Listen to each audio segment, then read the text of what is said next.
of Dallas are the incredible women who lead, serve, and inspire. Insight is a monthly video series dedicated to celebrating the voices and experiences of our members. Join us as we take an inside look at the stories that shape our league.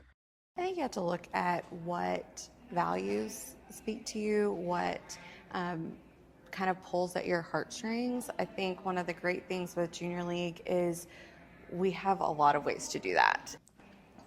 All right, so I'm here with Jennifer to talk about our next volunteer journey. So Jennifer, the first question I have for you is, what role has development played in your personal life? Well, the best thing about being a part of the Junior League of Dallas is the skills and the training that you receive. And so many years ago, I decided to jump into development as a way to do something that was out of my comfort zone and fell in love with it and have spent many of my journey within the league in development, which has then translated into a career now outside of the Junior League of Dallas. That's awesome. Can you tell us a little bit more about your role in development? Yes, so I currently serve as the Development Director for Community Partners of Dallas, which is one of our amazing programs within our community program. I am responsible for our marquee giving campaigns, Change is Good and Chicklet Luncheon. Okay. And so I work with our individual donors, corporate donors, vendors, get to plan fun events, but ultimately serving our 20,000 abused and neglected children in Dallas County. It's such an impactful initiative for sure. So cool to hear. Okay. Well, I know a big initiative that we have every year is like North Texas Giving Day. So just wanted to ask you, like, what are you excited about this year for North Texas Giving Day? I love North Texas Giving Day. I think it is one of the most amazing things that DFW and Dallas does to bring thousands of nonprofits together in one day to provide millions of dollars for our nonprofits. And so I think it is an amazing way for our Junior League volunteers, our Junior League members to participate in such an impactful day. It's such an easy way to participate that we can take even a small amount, but when we all come together, we have a large impact. And the more that we can raise for our community programs, the more impact that we are able to spread through Dallas. I think that's really cool to hear about North Texas Giving Day, and I'm newer to it after just moving back to the Dallas-Fort Worth area. And as you mentioned, there's a lot of organizations that participate in the actual day. What tips would you give for someone who's maybe participating for the first time to really find the organizations that best speak to them and how to maximize their impact? I think you have to look at what values speak to you, what kind of pulls at your heartstrings. I think one of the great things with Junior League is we have a lot of ways to do that. And so our dollar stretches further because we get to impact multiple organizations. And that's not to say that you can't give directly straight to one of them, but because of the dollars that we give, we match them with our volunteers. And so our dollar stretches and our impact is greater. And so I think the one thing about North Texas Giving Day is it is something that you can do at $25. It is a meaningful gift to you to give, and because there are matching opportunities through Community Foundations of Texas and their partners, the more that we are able to participate and come together as an organization, we get to tap into those resources that we don't necessarily get on our own.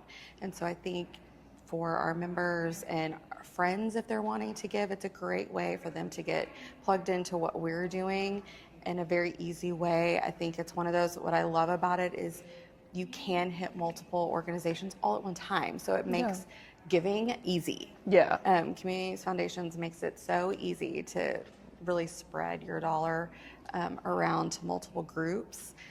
So there's, and again, it's not the amount that necessarily matters. It is the participation in the act of being a part of a fantastic day of giving in Dallas. I love that. And yeah, I definitely see the ROI by doing it through such a concentrated effort versus trying to do that legwork on your own. So thanks for that.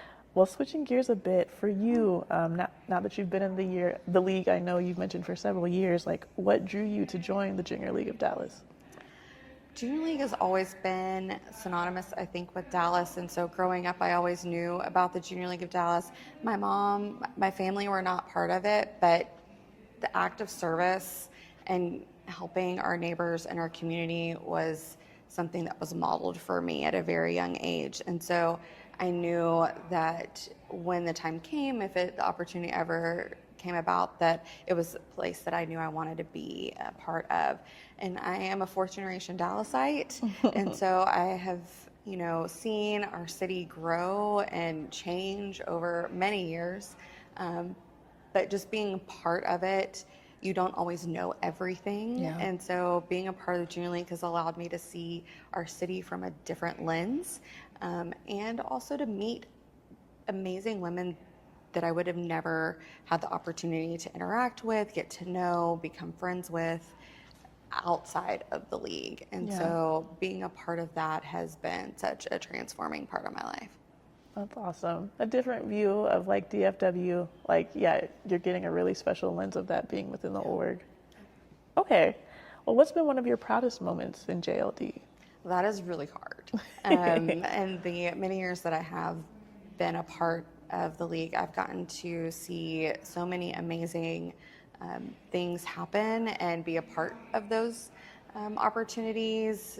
One is getting to co-chair alongside one of my sweet dear friends, Carrie Hill, as auction co-chair right after COVID, coming out of that time and creating an opportunity for our members to get back together after being separated for so long. And then serving on the 23-24 board of directors and working alongside our past president, Christina Eubanks, to create our back to school event, end of summer bash, if you will, just creating opportunities for our, again, members to engage, bring their friends and their family. And, we spend so much time here at our beautiful headquarters. Yeah. And we wanted to be able to share that with our family and friends so they could see where we're spending so much time. But ultimately, I think one of the things that I have really loved and been proud of is to really watch our members as they are coming along beside us and behind us, and really being able to tap the next group of leaders on the shoulder and tell them it's their turn and their time, and to really just walk alongside them and as they gather their wings and watch them fly. I love that. That makes me think of one last question. Obviously, I know we have a new class of people, provisionals probably starting soon. And so any advice that you would just give? I know sometimes it can maybe feel intimidating coming into an organization for the first time, but any tips you would give yourself when you first joined, or newcomers that are joining this year, to set them up? Yeah, I think one of the things that I did very early on is, and I got very lucky, is I found a group of women who are mentors, and really leaned on them for guidance of what are the things that I want to accomplish, or what are the things that I would love the opportunity to be a part of in the league, and how do I do that, and what are those ways? I think I was very timid sometimes in my leadership, and feeling like I had to have all the answers and I had to serve in a certain role for so much time. And I would say take the leap, and really don't hesitate. Sometimes I like to say do it scared, even when you don't feel prepared. We prepare you. That's the amazing thing about the league, is it is a safe place to fail and to fall fast, but we pick each other up. No one is left on their own, and so we get to walk beside you, and help guide in those experiences. And I would say give yourself time. I think sometimes when we join a group and we have a hard time finding our people, it takes time. We're a large league, and the more placements you're in and the more groups you're in, you do start to find your people. So give yourself time, give yourself some grace to really kind of figure yourself out. You don't have to have it all figured out in 10 years. And if you do, that's great. But if not, there's so much to learn and to be a part of. And so just give yourself the time to find your footing, because what we do and the people that you will get to meet are just amazing. I love that advice. Really, really true. And it's a great stepping stone. Like you said, getting to be in lockstep with such amazing leaders. It's a great opportunity for sure. Yeah. Okay, so one of the things you mentioned was about finding a mentor. What has that been like for you? One of the great things about the league, as I mentioned before, is that we walk alongside each other and we build each other up. And finding mentors mostly have been in those who have been sustainers. And I think that's one of the things that I just love about the league is we are one league. We are provisionals, we're actives, we're sustainers. We're not siloed groups. And we have the opportunity to pull from the wisdom of our sustainers who have forged the way in the league. We stand on their shoulders. They have built a legacy that we get to be a part of. And so getting to work alongside amazing sustainers who are our advisors, most of our chair positions have a sustaining advisor that they can call on. They're not doing the work, but they are just a great group of women who we can bounce ideas off of, get historical data from. Yeah. That is, I think, really important in a lot of the work that we do. And it is really through the advisors, we've even gone a little deeper and through development have created our development collaborative. We're in year 3. Wow. And we have some of the most powerhouse women who are raising dollars in nonprofits, who have started nonprofits, who are part of that collaborative and just pouring in all their knowledge and their wisdom. They've been a part of it within the league, and they are matched with our underwriters, with our other development chairs, and then we have a core group of development leadership that I am so blessed that I get to sit on, helping to really drive our development initiatives. But to be able to sit in the room with these women and just glean off of them and what they have to offer and the questions that they ask allow us to really think and dig deeper into what we're doing.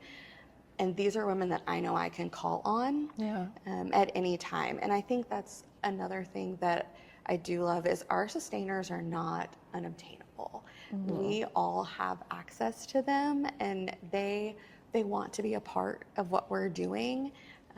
They are in a different season of life many times, but they still want to be a part of what's going on. And so being able to call on them for anything has been so amazing and a huge part of my leadership growth. The things that I have just really loved about my time in the league is getting to spend time with them. And so when looking for mentors, it can be actives who have had their journey within the league and maybe are a little bit further, but also to talk to sustainers and be a part of that and really get to know them because they are a phenomenal group of women. Thanks for tuning in into the Junior League of Dallas Insight, featuring the stories that shape our league. Stay tuned as new episodes will be dropping monthly. See you soon.